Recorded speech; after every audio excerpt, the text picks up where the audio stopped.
आप सभी साथियों का स्वागत है। आज हम लोग सक्षमता परीक्षा 5 में विज्ञान से पूछे जाने वाले बेहद ही महत्वपूर्ण प्रश्नों को कवर करेंगे। अगर आप मेरी हर वीडियो को देखना चाहते हैं तो दिए गए इस नंबर पर जो है आप व्हाट्सएप पर हाई लिखिए या आप कॉल के माध्यम से जो है मेरे साथ जुड़ सकते हैं, है ना। क्योंकि मैंने आप लोगों के लिए एक ग्रुप बना रखा है और जो भी वीडियो मैं बनाता हूं उस ग्रुप में लिंक शेयर कर देता हूं, तो आप लोग को मेरा वीडियो आसानी से समय समय पर मिलता रहेगा। ठीक है, अगर आप कॉन्शस हैं, सीरियस हैं सक्षमता परीक्षा 5 को लेकर तब ठीक। चलिए अगर हम लोग स्टार्ट करते हैं। पहला क्वेश्चन हमारा कह रहा है कि स्वपोषी पोषण होता है। स्वपोषी पोषण का मतलब जो अपना भोजन खुद बनाकर खाता है वह किसमें होता है? ऐसा पौधों में, कवक में, प्रोटिस्टा व प्रोकैरियोट्स में या ए और सी दोनों में। तो स्वपोषी पोषण होता स्वपोषी होता क्या है? तो स्वपोषी वे जीव होते हैं जो अपना भोजन खुद बनाता है ना। ठीक है, तो कौन कौन अपना भोजन खुद बनाता है? पौधा में क्या ये चीज होता है? पौधा अपना भोजन खुद बनाता है? तो बिल्कुल बनाता है। कवक नहीं, कवक नहीं होगा। प्रोटिस्टा, प्रोटिस्टा हो जाएगा। क्यों? ये प्रोटिस्टा जो है एक संघ है, इसके अंतर्गत आपका शैवाल आता है, तो शैवाल जो है अपना भोजन खुद बनाता है। ठीक है, तो प्रोटिस्टा हो जाएगा। अच्छा, प्रोकैरियोट्स ये भी होगा। क्यों? क्योंकि इसके अंतर्गत जो है साइनोबैक्टीरिया आता है और ये भी अपना भोजन जो है रसायन संश्लेषण द्वारा जो है खुद बना लेता है। ठीक है, तो ये हो जाएगा। तो ऑप्शन नंबर ए और सी दोनों होगा। तो दोनों आपको किस ऑप्शन में दिख रहा है? ऑप्शन नंबर डी में दिख रहा होगा। तो यही आपका जवाब बिल्कुल सही हो जाएगा। स्वपोषी होता है किस में? तो पौधों में होता है, प्रोटिस्टा व प्रोकैरियोट्स इसमें भी होता है। ठीक है, चलिए नेक्स्ट क्वेश्चन हम लोग देख लेते हैं। अगला प्रश्न ये रहा हमारा। दूसरा सवाल कर रहा है कि ग्रहणी जो है भाग है, बड़ी आंत का भाग है ग्रहणी, या छोटी आंत का है, या मुख गुहा का है, या आमाशय का है। तो ग्रहणी जो भाग है वह छोटी आंत का भाग है ना। ग्रहणी जो है छोटी आंत का भाग है। आमाशय से आया हुआ भोजन सबसे पहले जो है ग्रहणी में ही जो है प्रवेश करता है। ठीक है, ठीक, ध्यान में रखिएगा। चलिए अगला क्वेश्चन हम लोग देख लेते हैं। क्वेश्चन नंबर तीसरा ये रहा आपके सामने। कौन सा एंजाइम वसा पर क्रिया करता है, यानी वसा को पचाता है, वसा के पाचन में मदद करता है? Pepsin enzyme, trypsin enzyme, lipase enzyme, या इमाइलेज एमाइलेज एंजाइम। तो वो है आपका लाइपेज, ऑप्शन नंबर सी, है ना। लाइपेज एंजाइम जो है वसा को पचाने में जो है मदद करता है। अच्छा, आप ये ध्यान में भी रखिएगा, पेप्सिन और ट्रिप्सिन ये दोनों एंजाइम जो है प्रोटीन के पाचन में मदद करता है। और ये लाइपेज जो लास्ट में ऑप्शन नंबर डी में दिख रहा होगा आप लोगों को, ये लाइपेज एंजाइम जो है कार्बोहाइड्रेट के पाचन में जो है मदद करता है। ठीक है, ध्यान में रखेंगे। तो तीसरा प्रश्न का सही जवाब क्या होगा? कौन सा एंजाइम वसा पर क्रिया करता है? तो लाइपेज एंजाइम। ठीक, चलिए नेक्स्ट क्वेश्चन हम लोग देख लें। क्वेश्चन नंबर 4 ये रहा आपके सामने। प्रकाश संश्लेषण होता है, दिन में होता है, रात में होता है, दिन और रात दोनों में होता है, या इनमें से कोई नहीं? तो प्रकाश संश्लेषण के लिए सूर्य का प्रकाश आवश्यक होता है और सूर्य का प्रकाश आपको कब मिलता है? तो दिन में मिलता है। तो प्रकाश संश्लेषण कब होगा? तो दिन में होगा। ऑप्शन नंबर ए इस सवाल का सही जवाब हो जाएगा। नेक्स्ट क्वेश्चन हम लोग देख लेते हैं। क्वेश्चन नंबर 5, मृतोपजीवी का उदाहरण है। इस चारों में से कौन मृतोपजीवी का उदाहरण है? मृतोपजीवी कहते किसको है? तो ऐसा जीव जो मरा हुआ और सड़ा गला पदार्थों से जो है अपना भोजन प्राप्त करता है, अपना पोषण लेता है ना। तो कौन है ऐसा? अमीबा है, गोबर छत्ता है, उड़हुल है, या अमरबेल है? तो इसका जो सही उदाहरण होगा वो होगा गोबर छत्ता। गोबर छत्ता जो है सड़ा गला, गोबर पर देखिएगा गोबर छत्ता उग जाता है ना, यानी यह सड़ा गला चीज से जो है अपना भोजन प्राप्त करता है गोबर छत्ता। तो ऑप्शन नंबर बी इस सवाल का सही उत्तर होगा। नेक्स्ट क्वेश्चन हम लोग देख लें। क्वेश्चन नंबर 6 ये रहा आपके सामने। पौधों में प्रकाश संश्लेषण का स्थान है माइटोकॉन्ड्रिया, क्लोरोप्लास्ट, ल्यूकोप्लास्ट, या वर्णी लवक। तो क्लोरोप्लास्ट में जो है क्लोरोफिल होता है जो प्रकाश ऊर्जा को ग्रहण करता है ना। तो पौधों में प्रकाश संश्लेषण का जो स्थान है वह कौन है? तो वो है क्लोरोप्लास्ट। इसी में क्या होता है? क्लोरोप्लास्ट में क्लोरोफिल होता है। ठीक है, चलिए अगला क्वेश्चन हम लोग देख लें। क्वेश्चन नंबर 7 ये रहा आपके सामने। भोजन का पचना किस प्रकार की अभिक्रिया है? तो अपचयन अभिक्रिया है, संयोजन अभिक्रिया है, उपचयन अभिक्रिया है या विस्थापन अभिक्रिया है। तो पाचन में क्या होता है कि जटिल भोजन जो है सरल पदार्थों में टूटता है और ऊर्जा निकलती है, इसे क्या कहते हैं, उपचयन कहते हैं। तो भोजन का पचना किस प्रकार की अभिक्रिया है, तो उपचयन अभिक्रिया है। ऑप्शन नंबर सी इस सवाल का सही उत्तर हो जाएगा। ठीक है, चलिए नेक्स्ट क्वेश्चन हम लोग देख लें। क्वेश्चन नंबर 8 ये रहा आपके सामने। क्वेश्चन नंबर 8 का रहा है कि खाद्य पदार्थ के डिब्बों पर, यानी खाने वाला पदार्थ के डिब्बे पर जिंक के बजाय टीन का लेप होता है, क्योंकि टीन की अपेक्षा जिंक महंगा होता है इसके कारण, या टीन की अपेक्षा जिंक का गलनांक अधिक है इसके कारण, या टीन की अपेक्षा जिंक अधिक अभिक्रियाशील है इसके कारण, या टीन की अपेक्षा जिंक जो है कम अभिक्रियाशील है। क्या कहा, खाद्य पदार्थ, खाने वाला पदार्थ का जो डिब्बा होता है उस पर जिंक का लेप नहीं चढ़ाकर किसका लेप चढ़ाया जाता है, तो टीन का लेप चढ़ाया जाता है। तो ऐसा क्यों किया जाता है, तो इसका सही कारण है कि टीन की अपेक्षा जो है ना जिंक अधिक क्रियाशील है, यानी जिंक जो है ज़्यादा क्रियाशील है, वह खाद्य पदार्थ से क्या कर लेगा, अभिक्रिया कर लेगा। ठीक है, ठीक समझ में आ गया। और जिंक उतना क्रियाशील नहीं होता है जिसके कारण हम जिंक के अलावा माने जिंक के जगह पर टीन क्या क्या करते हैं, लेप चढ़ाते हैं। तो ऑप्शन नंबर सी इस सवाल का सही उत्तर हो जाएगा, है ना। क्योंकि जिंक ज़्यादा अभिक्रियाशील है तो भोजन के साथ क्या कर सकता है, खाने वाला भोजन जो होगा खाद्य पदार्थ उसके साथ अभिक्रिया कर सकता है, और टीन तो उतना अभिक्रियाशील होता नहीं है ना। इसलिए जिंक के जगह पर टीन का लेप चढ़ाया जाता है। ठीक है, आप लोग समझ गए होंगे। चलिए नेक्स्ट क्वेश्चन हम लोग देख लें। क्वेश्चन नंबर 9 ये रहा आपके सामने। कौन सा पदार्थ लाल लिटमस को नीला कर देता है, अम्ल, क्षार, लवण या इनमें से कोई नहीं।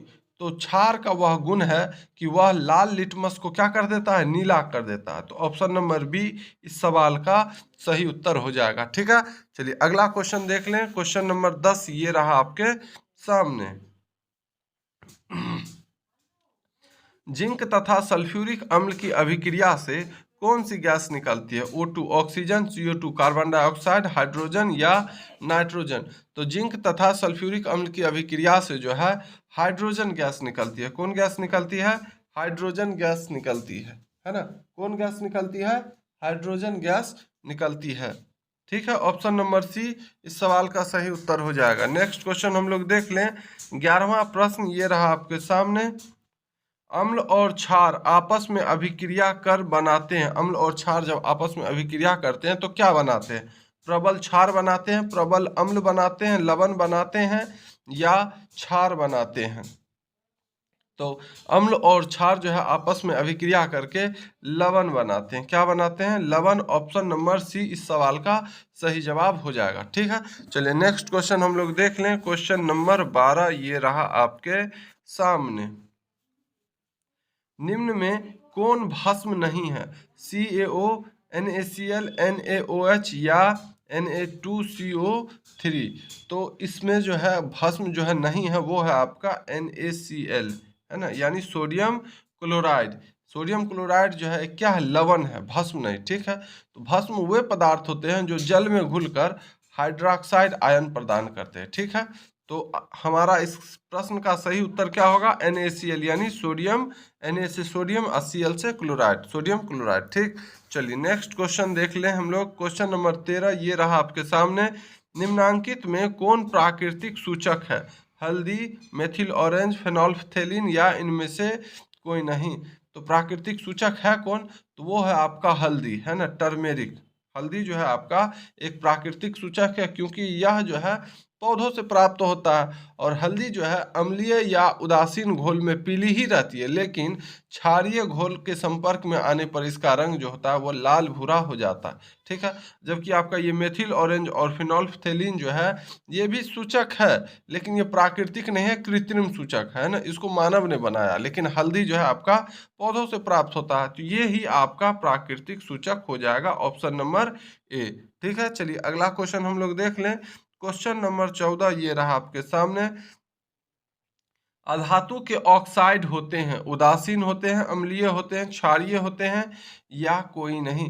तो अधातु के ऑक्साइड सामान्यतः अम्लीय होते हैं, है ना। अधातु के जो ऑक्साइड होते हैं वो क्या होते हैं, अम्लीय होते हैं, क्योंकि जब वे पानी में घुलते हैं अधातु के ऑक्साइड तो अम्ल बनाते हैं। ठीक है, तो 14 नंबर प्रश्न का सही उत्तर आपका ऑप्शन नंबर बी हो जाएगा। चलिए नेक्स्ट क्वेश्चन हम लोग देख ले। 15वां प्रश्न ये रहा आपके सामने। किसी अवतल दर्पण की फोकस दूरी f और उसकी वक्रता त्रिज्या r है, तो सही संबंध कौन सा है। फोकस दूरी को f से सूचित करते हैं और वक्रता त्रिज्या को कैपिटल R से सूचित करते हैं। तो इस दोनों के बीच जो सही संबंध है वो क्या है, तो फोकस दूरी जो होती है वो वक्रता त्रिज्या की क्या होती है, फोकस दूरी जो होती है वो वक्रता त्रिज्या की आधी होती है। या आप ये कह सकते हैं कि वक्रता त्रिज्या जो है वह फोकस दूरी की दोगुनी हो सकती है ना।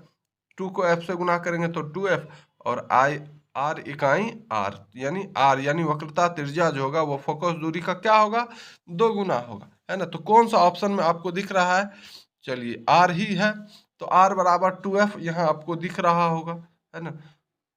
वक्रता त्रिज्या जो होती है वो फोकस दूरी की क्या होती है, दोगुनी होती है, f/2।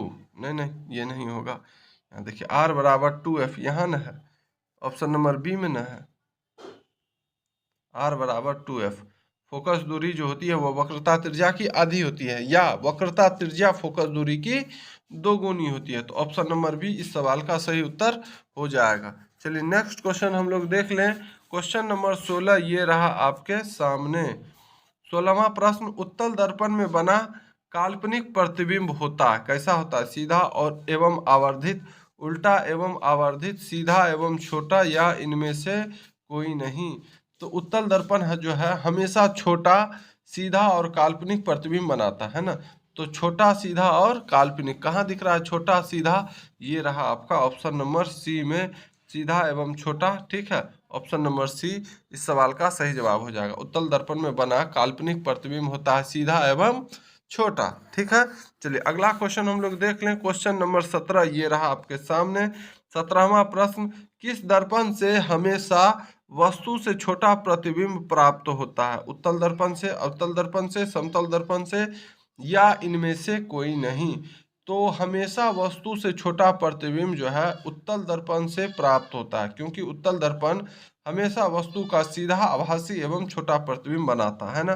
तो ऑप्शन नंबर ए इस सवाल का सही जवाब हो जाएगा। ठीक है, चलिए अगला क्वेश्चन हम लोग देख लें। क्वेश्चन नंबर 18 ये रहा आपके सामने। अवतल दर्पण की फोकस दूरी होती है, धनात्मक होती है, ऋणात्मक होती है, ए एवं बी दोनों, यानी धनात्मक और ऋणात्मक दोनों या इनमें से कोई नहीं। तो अवतल दर्पण की जो फोकस दूरी होती है वो हमेशा ऋणात्मक ही होती है। क्या होती है, ऋणात्मक होती है, यानी माइनस में होती है। ठीक है, निगेटिव होती है। चलिए अगला क्वेश्चन, क्वेश्चन नंबर 19 ये रहा आपके सामने। दर्पण का सूत्र है 1/v + 1/u बराबर 1/f, 1/f बराबर 1/v बट्टा 1/u, u + v बराबर f या इनमें से कोई नहीं। तो दर्पण का जो सूत्र होता है वो होता है 1/v + 1/u बराबर 1/f, है ना। दर्पण का सूत्र क्या होता है, 1/v + 1/u बराबर 1/f, यानी ऑप्शन नंबर ए इस सवाल का सही उत्तर हो जाएगा। 1/y का मतलब बट्टा, ठीक है, 1/v + 1/u बराबर 1/f। ठीक है, ऑप्शन नंबर ए। और यह सूत्र जो है सभी गोलाकार दर्पण पर जो है लागू होता है। ठीक है, चलिए नेक्स्ट क्वेश्चन हम लोग देख लें। ये रहा आपका इस सेशन का अंतिम सवाल। एक गोलाकार दर्पण की फोकस दूरी +20 सेंटीमीटर है, तो दर्पण कैसा है, उत्तल है, अवतल है, समोत्तल है, समतलोत्तल है या इनमें से कोई नहीं। तो अवतल दर्पण तो होगा नहीं, क्योंकि इसका जो है फोकस दूरी ऋणात्मक होता है ना। तो एक गोलाकार दर्पण है और जिसकी फोकस दूरी कह रहा है +20 सेंटीमीटर है, तो यह दर्पण कौन सा होगा, तो यह जो होगा वो आपका उत्तल दर्पण होगा, है ना। उत्तल दर्पण की फोकस दूरी जो है हमेशा क्या होती है, धनात्मक होती है। ठीक है, जबकि अवतल दर्पण की फोकस दूरी ऋणात्मक होती है ना। तो ऑप्शन नंबर ए इस सवाल का सही उत्तर हो जाएगा। अगर यह वीडियो आपको अच्छा लगा हो तो वीडियो को लाइक ज़रूर कर दीजिएगा, और मेरे हर वीडियो को देखने के लिए मैंने शुरू में ही आपको नंबर दिया था, उस नंबर पर आप व्हाट्सएप पर हाई लिख के भेज दीजिए, या आप कॉल करके जो है आप मेरे सक्षमता परीक्षा 5 के ग्रुप में जुड़ सकते हैं, ठीक है, ताकि आपको समय समय पर जो भी मैं वीडियो बनाऊंगा उसका लिंक आपको मिलता रहेगा, ठीक है। फिर हम लोग मिलते हैं अगली वीडियो में। धन्यवाद।